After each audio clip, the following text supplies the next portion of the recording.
পঞ্চমীতে মাকে নিয়ে আসার পরে মায়ের বোধন তোমরা দেখেছিলে। পরে যে কটা দিন কেটেছে আনন্দ করার চক্করে আর ভিডিও শেয়ার করা হয়নি, তাই এগুলো এক একটা ভালোবাসা তোমাদের সাথে শেয়ার করব। ষষ্ঠীর দিন চলছে, সপ্তমীর দিন সকাল সকাল নবপত্রিকা বসানোর জন্য তোড়জোড়, তাই রাত্রেবেলা মেহেন্দি পরে আমি সপ্তমীর দিন সকাল সকাল চলে গেলাম স্বর্ণালীদের বাড়ি। এটা শুরু হয় এই নবপত্রিকার স্নান দিয়ে। এই নবপত্রিকার মধ্যে থাকে 9 রকমের গাছের 9টি অংশ, সেটা দিয়েই একসাথে করে তাকে স্নান করিয়ে কাপড় পরিয়ে তারপরে সেটাকে রাখা হয় গণেশের একদম পাশে, যেটাকে আমরা অনেকেই কলা বউ হিসাবে চিনি। অনেকেই তাকে কলা বউ বলে থাকলেও সে কিন্তু নবপত্রিকা। তারপরে সকলে মিলে একসাথে কাজ করে তাড়াতাড়ি মায়ের পুজোর জোগাড়, মানে সপ্তমীর পুজোর জোগাড় শেষ করা হলে সবার প্রথমে হচ্ছে শিবশম্ভু হিসেবে বেলগাছকে পুজো করা হয়। তারপরে মায়ের এখানে হাঁড়িতে প্রাণ প্রতিষ্ঠা হয়। আমার বরাবরই পুজোর কাজ করতে ভীষণ ভালো লাগে, তাই সকাল সকাল রেডি হয়ে চলে গেছিলাম।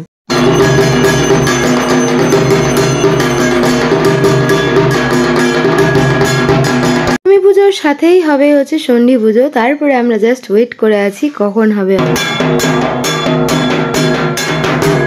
সপ্তমী থেকেই মায়ের আরাধনা শুরু এবং তার জন্য পুরোহিত মশাইকেই প্রথমে বরণ করা হলো।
সন্ধ্যা আরতি দেখার পরে তারপরে আমরা ঠাকুর দেখতে বেরিয়ে গেলাম।